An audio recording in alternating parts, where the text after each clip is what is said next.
wabarakatuh. Waalaikumsalam warahmatullahi wabarakatuh.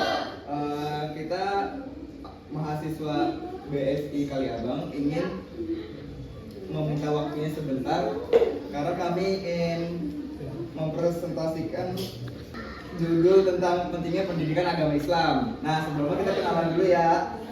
Nama saya Fadli Lukman Hakim. Dan nama saya Mufti Jumaton. Saya Febri Julianter Prakasa. Saya Afif Faisal Habibi. Pendidikan agama Islam.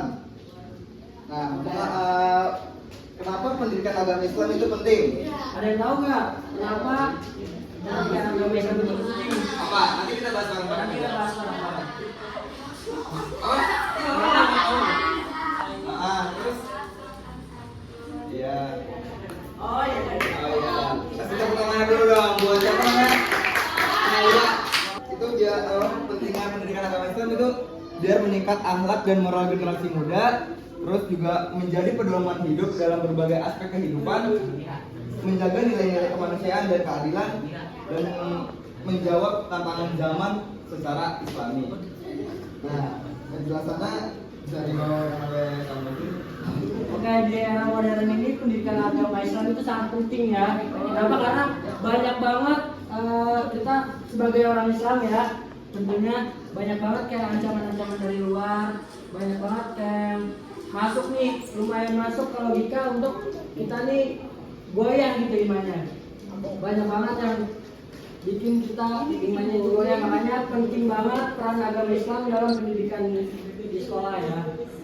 Oke, terus pendidikan agama Islam juga bukan soal ibadah, tapi juga membentuk karakter dan solusi terhadap berbagai krisis moral. Jadi pendidikan agama Islam itu juga bukan cuma ibadah doang, bukan yang sholat, ngaji, itu bukan ya. Jadi pendidikan agama Islam itu benar kata Wawa tadi membahas tentang moral, terus kita membahas etika juga. Jadi bukan tentang sholat, bukan tentang ngaji, bukan tentang sholawat doang. Oke, selanjutnya definisi pendidikan agama Islam itu proses pembelajaran nilai-nilai Islam secara sistematis, bertujuan membentuk manusia beriman, terus bertakwa dan berakhlak mulia. Oke, terus pendidikan agama Islam bukan cuma hafalan, tapi membentuk kepribadian yang menyeluruh. Jadi bukan cuma kayak kita hafalan ngaji doang, itu memang penting, tapi kita buat membentuk kepribadian yang lebih lagi. Jadi kita bisa membuat pribadi yang lebih baik, kita nggak ngomong kasar, kita nggak enak-enaknya sama orang. Jadi kita perlu belajar agama Islam. Oleh selanjutnya akan dijelaskan oleh Kak Febri Gio. Selanjutnya ada menanamkan keyakinan kepada Allah Subhanahu wa Ta'ala, membiasakan perilaku sesuai ajaran Islam, membentuk generasi yang bertanggung jawab dan berintegrasi, menanamkan rasa toleransi dan cinta damai. Penjelasannya, pendidikan agama Islam itu mendorong keseimbangan antara ilmu, iman, dan amal.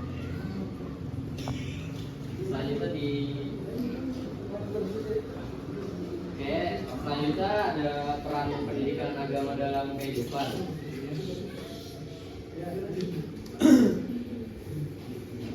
Yaitu kontribusi nyata dalam keluarga, membangun rumah tangga yang sakinah.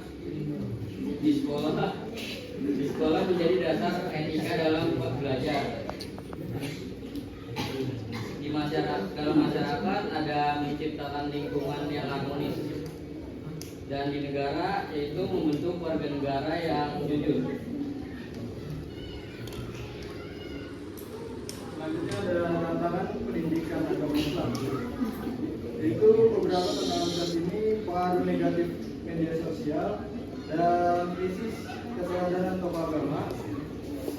Ada kurangnya minat generasi muda dan pola pendidikan yang kurang aplikatif. Tantangan ini harus dihadapi dengan metode pengajaran yang relevan dan pendekatan kekinian. Nah, tadi ada solusi inovasi apa?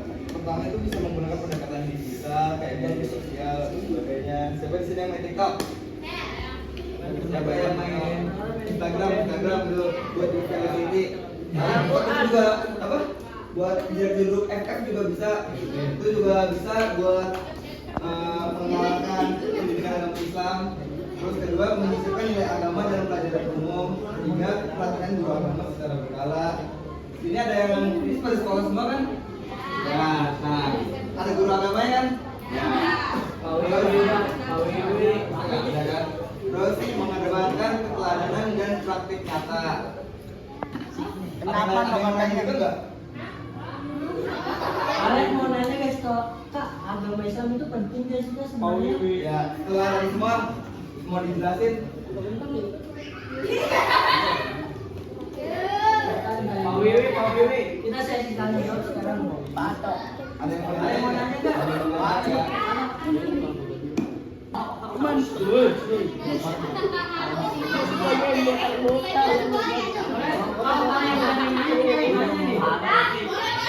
Boleh, terus kita mau nanya. Apa? Dapat iPhone kita juga tahu ya. Udah 2 kali bisa aja minta iPhone. Iya, terus kita nggak diganti-ganti gitu. Iya. Apa? Oleh-oleh, nanti kita ada oleh-oleh. Di sini pada tahu rukun Islam enggak? Ada. Kalau apa coba sebutin bareng-bareng semuanya. 1, 2, 3.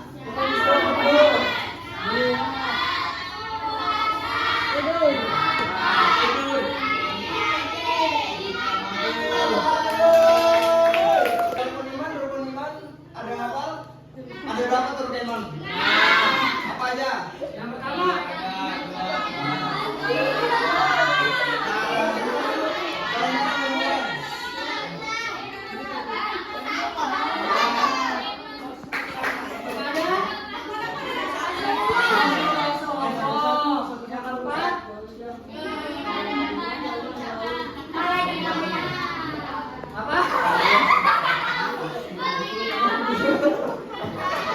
Iman pada hari Ramadan dan iman pada hari akhir.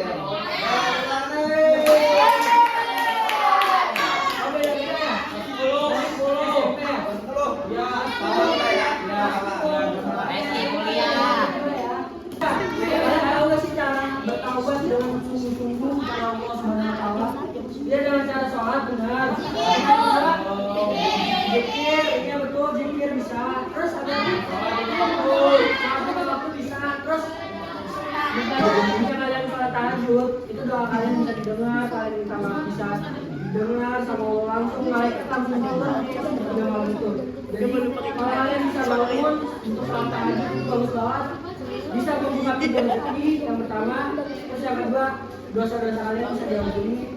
Terus yang ketiga juga kalian bisa lebih dekat lagi kepada Allah. Kayak pasti ada pertanyaan enggak, Kak, kalau sholat tahajud saya takut sendirian, benar nggak sih? Benar nggak sih? Benar kan? Benar nggak? Makmum. Atau bahkan kayak saya takut diomongin orang tua saya kalau tiba-tiba saya sholat tahajud, emang saya harus ngapain apa sih? Mandi baju. Benar nggak sih? Udah pikiran apaan mungkin ya? Pikiran apaan mungkin? Nah, itu gimana sih caranya?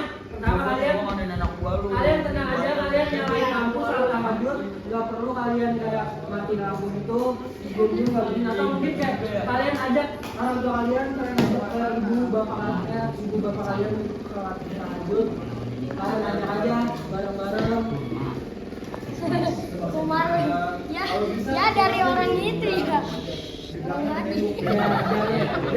Jangan kayak gini, misal ada banyak.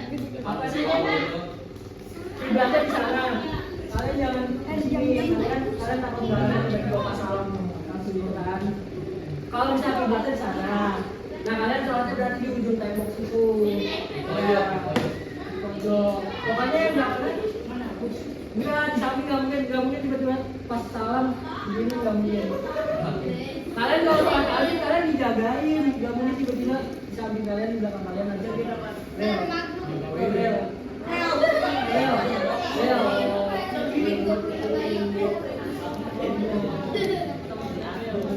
biar Allah tuh suka sama kita, biar kita tuh jadi dekat sama Allah gitu. Caranya gimana sih Kak Febrizio biar Allah sayang sama kita? Ya kita harus mendekatkan diri kepada Allah dengan cara kita sholat. Kita puasa. Di sini puasanya ada yang masih bolong-bolong nggak sih? Terus bolong-bolong masih. Ada yang apa? Kamu makan warteg di tengah siang hari? Kamu hotel.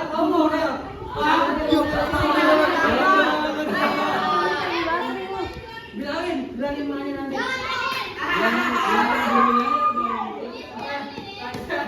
Gimana cara lainnya lebih dekat lagi itu caranya sholat, kita puasa, kita ngaji. Makanya kalian ini kan masih pada ngaji, jangan bolong-bolong. Kalian lagi haid kan? Kalau lagi haid kan nggak apa-apa sholat. Ini yang jauh gimana nih ya jauh? Sholatnya rajin nggak sih? Iman di ini. Apa kalian aja udinya jangan tapi yang lain nggak apa-apa.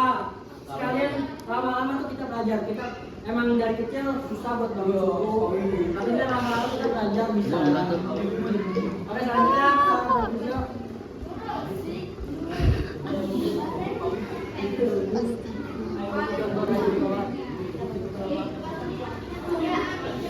Dari materi yang tadi kita jelasin ada yang mau ditanyain nggak? kita di sini. Masjidnya apa? Nah, orang bilang Kenapa kita harus berpuasa? Itu ya emang karena emang udah kewajiban kita sebagai umat muslim aja. Kita harus berpuasa. Ya kita harus ngikutin ajaran-ajaran dari Allah Subhanahu wa taala. Ben. Gimana cara agar kita istiqomah, Kak? Cara agar istiqomah. Ya. Siapa namanya siapa? Azam. Azam, dia kelas berapa Azam? Azam ini kelas 10. Kelas 10.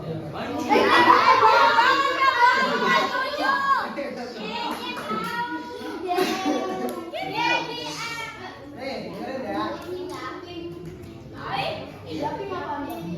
Istiqomah. Apa sih arti istiqomah tuh?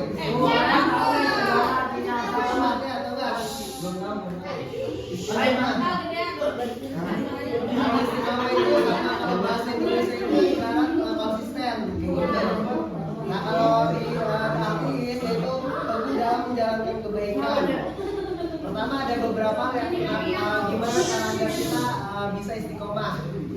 Pertama harus dilihat di dalam diri kita ya. Harus dilihat nih kalau kita nggak niat cuma gitu. Kalau kita nggak niat mau istiqomah ya cuma gitu. Semua kan hal yang mau kita jalanin harus diniatin dulu kayak gitu. Kedua, memperbanyak amal ibadah, gitu. Apa yang kita jalanin konsisten gitu. Misalkan kita target kita nih mau hafal 1 juz atau mau hafal 30 juz, itu kita setiap hari kita harus lakuin gitu, sedikit demi sedikit gitu, 1 ayat 2 ayat 2 ayat hafalin gitu, istiqomah ya. Dan lingkungannya juga harus baik ya. Kita harus misalkan kalian mau istiqomah dalam beribadah gitu ya, kita harus mencari lingkungan yang baik gitu, lingkungan sering beribadah kayak gitu dan lain-lain banyak ya contohnya. Terus terakhir berdoa dan muhasabah diri gitu ya. Selain berdoa juga harus selalu evaluasi diri kayak gitu ya. Diri tempatnya kalau kalian tahu. Oke. Ya udah pokoknya kayak gitu ya.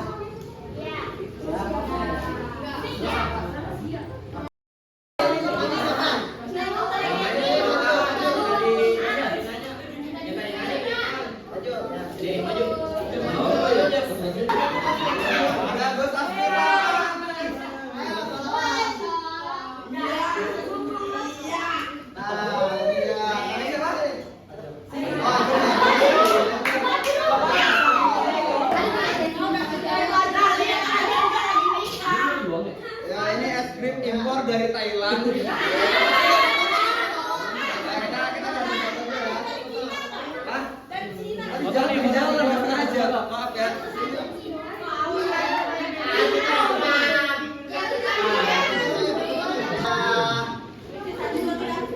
Ini kita teman-teman ya, sekian atas materi yang kita sampaikan, semoga bermanfaat dan bisa diterapkan dalam kehidupan sehari-hari ya. Setelah ini ulang nanti dari satu-satu ada sesuatu ya.